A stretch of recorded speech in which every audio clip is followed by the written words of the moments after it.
दाखवलं होतं आणि मागच्या वेळेस तर याहीपेक्षा जास्त घेतलं होतं.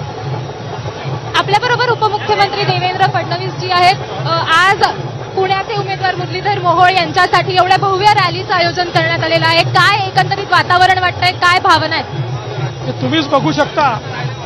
अतिशय भव्य अशा प्रकारची रॅली आहे. लोकांचा प्रचंड रिस्पॉन्स आहे. पुण्यामध्ये लोकांचं भाजपवर आणि महायुतीवर प्रचंड प्रेम आहे. मागच्याही काळात 14 असो 19 असो पुणेकरांनी प्रचंड प्रेम दिलंय. आमचे माजी दिवंगत खासदार गिरीशभाऊ बापट यांनी एक अतिशय चांगली लिगसी या ठिकाणी तयार केली आहे. त्यामुळे पुणे पुन्हा आमच्या पाठीशी राहील. मुरली मोहोळ यांच्यासारखा एक तरुण तडफदार अशा प्रकारचा महापौर राहिलेला उमेदवार आम्ही दिलाय आणि जनता आमच्या पाठीशी आहे. पुण्यासाठी कुठल्या मुद्द्यावरती तुम्ही लढणार आहात? कारण अनेक दिवसांपासून असं म्हटलं जात आहे की मुरलीधर मोहोळ हे फक्त पंतप्रधान नरेंद्र मोदी यांच्या नावानं प्रचार करतायत, त्यांचं स्वतःचं कर्तृत्व काय? असं आहे, भाजपचा देशाचा जाहीरनामा आहे आणि देशाचा जाहीरनामा हा पुण्यालाही लागू आहे आणि पुणेकर पुण्यात झालेला फरक पाहतायत. जो काही फरक पुण्यामध्ये आहे तो मोदीजींच्या माध्यमातून झालेला फरक आहे, हा दिसून पडतोय. त्याच्यामुळे पुणेकरांना वेगळं सांगण्याची आवश्यकता नाहीये.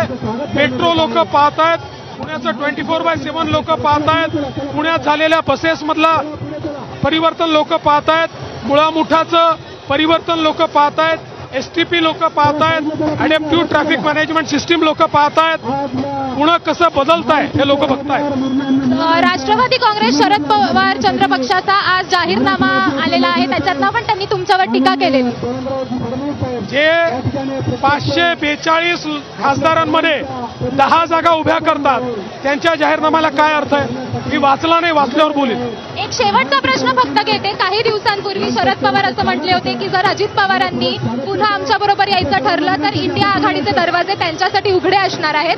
मी तुम्हाला उलट प्रश्न करीन, उद्या जर विधानसभेपूर्वी शरद पवार आणि सुप्रिया सुळे यांनी तुमच्याबरोबर यायचं ठरवलं तर तुमचे दरवाजे त्यांच्यासाठी उघडे असणार आहेत का? राजकारणामध्ये जर तरला काही अर्थ नसतो. त्या वेळची परिस्थिती असते, त्याप्रमाणे निर्णय होतात. असे जर तरची उत्तरं मी देत नसतो. त्यांनी विचारसरणी जर तुमची अवलंबवली तर तुमची विचारसरणी जर त्यांनी अवलंबवली तर? पुन्हा सांगतो की आत्याबाईला मिशा असत्या तर याच्यावर उत्तर द्यायचं नसतं. तर आपल्याबरोबर फडणवीस साहेब होते आणि भाजपची ही प्रचार रॅली सुरू आहे सध्या. अरे काय लाईव्ह इंटरव्ह्यू मिळाला तुला लवकर आता चल.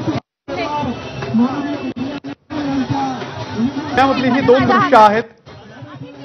पुणे लोकसभेचे उमेदवार मुरलीधर मोहोळ आणि दुसरीकडे शिरूरचे उमेदवार शिवाजीराव वढळराव पाटील या दोघांचंही जोरदार शक्ती प्रदर्शन सध्या पुण्यामध्ये होतंय. कारण पुण्यामध्ये हे दोन्ही उमेदवार आज महायुतीकडून आपला उमेदवारी अर्ज सादर करणार आहेत. दोघी रॅली पुण्यामध्ये सुरू आहेत. अगदी काही तासाभराच्या आतमध्ये डेक्कनच्या चौकामध्ये या रॅलीचं स्वरूप हे सभेमध्ये होणार आहे आणि त्या ठिकाणी अजित पवार सुद्धा या रॅलीमध्ये सहभागी होणार आहे. सर्व कार्यकर्त्यांना विनंती आहे की गाडीच्या पुढे चला, गाडीच्या पाठीमागे